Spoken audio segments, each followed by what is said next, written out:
Kemudian Peter paling berbagi kurang lebih hampir sama teman-teman yang lain, pasti berdoa, terus telepon keluarga minta dukungan lewat doa, terus lewat motivasi. Terus kami di Platnas juga kebetulan sama semua berbagi pro champion yang dikasih sama Mr. Rossi tentang gimana kita nulis tentang apa yang ingin kita capai, target kita di satu pertandingan nanti. Kemudian kita ulang-ulangi itu dan kita yakin bahwa apa yang kita tulis itu akan menjadi kenyataan nanti dalam satu pertandingan. Terus kemudian juga Pro Champion.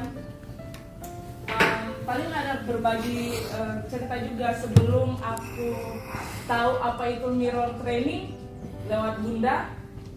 Jauh sebelum itu aku sering ngelakuin itu sendiri.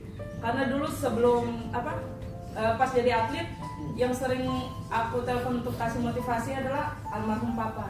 Tapi ketika papa nggak ada teman yang biasa ngasih motivasi aku buat motivasi banyak dari teman-teman, cuman bener-bener yang deep talk, bener-bener yang dengerin aku, yang kasih aku masukan itu belum ada. Jadi biasanya lihat kaca, terus apalagi kalau ada cedera, ada apa-apa, terus kaca?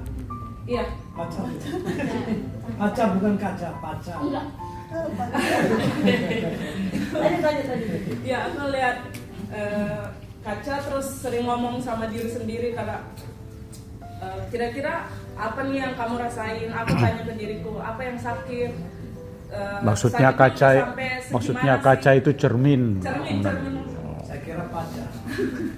Terus sering tanya ke diri sendiri apa yang sakit, gini-gini. Terus setelah itu biasanya aku peluk diri aku sendiri, terus kasih udah ini bentar lagi selesai.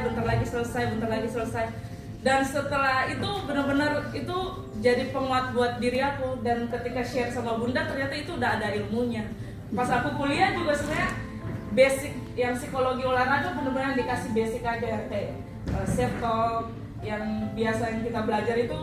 Tapi yang mirror training kebetulan aku belum pernah dapat di kampus, dan ketika sharing sama Master Rossi ternyata itu udah ada ilmunya. Dan benar-benar aku ngerasain ketika lakuin itu benar-benar ngebantu diriku sendiri. Terus selain itu juga peran pelatih sama official yang paling mendukung aku dalam saat aku pertandingan, karena aku lihat dari posisi aku sebagai atlet, kami latihan tuh udah setengah mati, apalagi kami yang di Platnas, nggak ada yang kami latihan kayak cuma ya udah yang penting datang latihan selesai. Enggak, kami datang latihan buat juara. Kami ninggalin keluarga. Terus saya juga selama persiapan Platnas 2 tahun dengan berbagai event, cederanya nggak sedikit, ligamen robek, terus bahu robek semuanya. Terus pas SEA Games Vietnam juga hampir nggak bisa tanding karena masalah sama jantung juga. Dan benar-benar dalam saat persiapan pertandingan itu, dari latihan aja udah capek, belum ada beban cedera dan lain-lain, itu udah bikin kita down. Dan sebenarnya yang aku pengen kesampaikan, peran orang sekitar tuh sangat mendukung, apalagi yang ada tiap hari tuh pelatih official itu.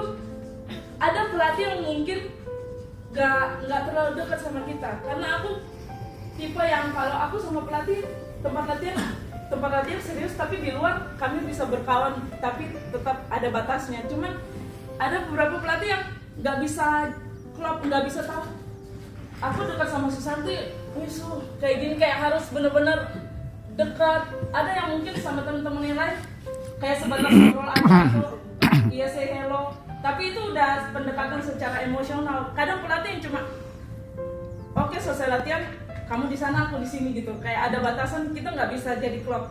Tapi kalau aku tipe yang aku sama pelatih harus klop gitu, karena nanti aku tanding di atas ring, dia kenal aku.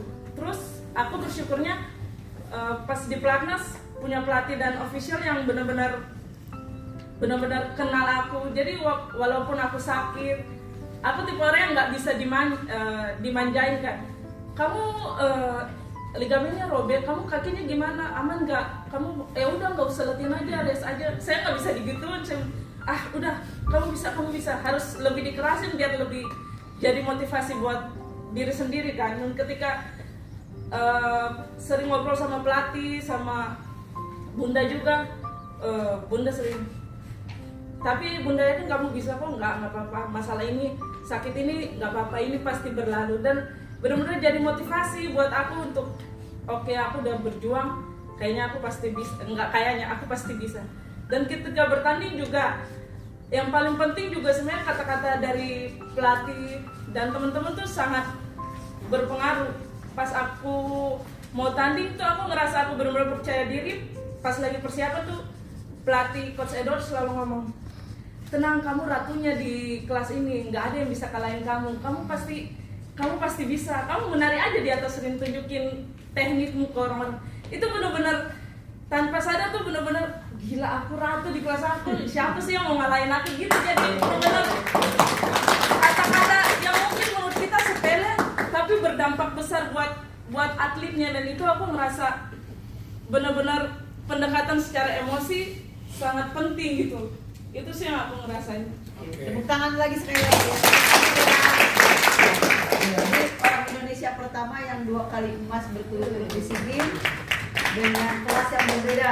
Di SEA Games sebelumnya di ring itu merinding betul. Hanya Di SEA Mama Games Ambon selanjutnya pecah-pecah. di tatami, ya di tatami, bahkan dia juga masih last minute sebelum bertanding masih ngomong, Bun, aku doain aku ya, aku takut terlalu full kan. Dia bilang hajar aja, udah di situ hajar. Begitu ya Bun, hajar. Ternyata orang juga main hajar aja kan. Ya, jadi ini masih ada feeling